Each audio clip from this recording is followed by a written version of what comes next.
So friends, చూశారు కదా, మొత్తానికి మన మెగాస్టార్ చిరంజీవి గారు అయితే ఆయన విశ్వాంబర సినిమా నుంచి ఒక ఫస్ట్ సింగిల్ అయితే మనకి ఫస్ట్ పార్ట్ అయితే రాబోతుంది. ఏప్రిల్ 12వ తారీఖున రామా రామ అనే సాంగ్ అయితే మనకి ఏప్రిల్ 12వ తారీఖున అయితే రాబోతుంది. సో సాంగ్ యొక్క మ్యూజిక్ కానీ లేదా అదేవిధంగా లిరిక్స్ కానీ ఏ విధంగా ఉంటాయో మనం కంపల్సరీ ఆ రోజున చెక్ చేద్దాం. సో డెఫినెట్గా అయితే మాత్రం ఈ సినిమా మనకి జూలై 24, 2025 వస్తుందని చెప్పేసి మనకి కొన్ని సోర్సెస్ నుంచి అయితే అప్డేట్ వస్తుంది రిలీజ్ డేట్ గురించి. బట్ అది కన్ఫర్మ్ అయితే మట్టుకి నెక్స్ట్ ఇంకేం లేదు. ఇంద్ర ఏదైతే జూలై 24 రిలీజ్ అయిందో 2002లో సేమ్ అదే రిపీట్ అవ్వబోతుంది విశ్వాంబర సినిమాతో. మళ్ళీ ఇంకొకసారి విశ్వాంబర సినిమాతో చరిత్రను అయితే సృష్టించబోతున్నారేమో.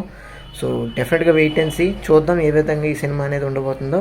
సో అది ఫ్రెండ్స్, బాల్గా విశ్వాంబర గురించి మూవీ అప్డేట్ అయితే మీకు నచ్చినా తప్పకుండా మన ఛానల్కి సబ్స్క్రైబ్ చేసుకోండి. అదేవిధంగా ఇలాంటి కంటెంట్ మీకు రెగ్యులర్గా రావాలంటే తప్పకుండా మన ఛానల్ ఫాలో అవుతుండండి. Thanks for watching.